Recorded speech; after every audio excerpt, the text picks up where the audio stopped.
A few moments later. Assalamualaikum warahmatullahi wabarakatuh. Saya Indra Isa Agustin, NIM 254032113. Di sini saya akan mempresentasikan tentang teori kepemimpinan.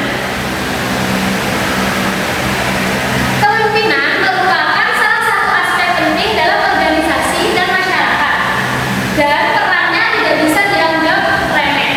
Menurut Mark Trace 2019, kepemimpinan adalah proses mempengaruhi individu dan kelompok untuk mencapai tujuan bersama. Maka dari sini dapat dimengerti bahwa peran kepemimpinan sangat-sangat berpengaruh.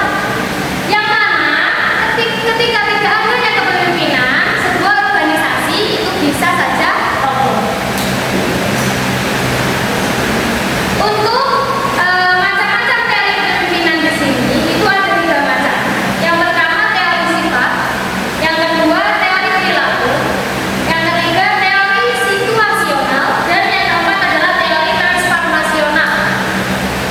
Teori sifat dalam kepemimpinan berfokus pada karakteristik konsisten yang dimiliki seorang pemimpin. Jadi ini itu berfokus pada karakteristiknya atau wataknya.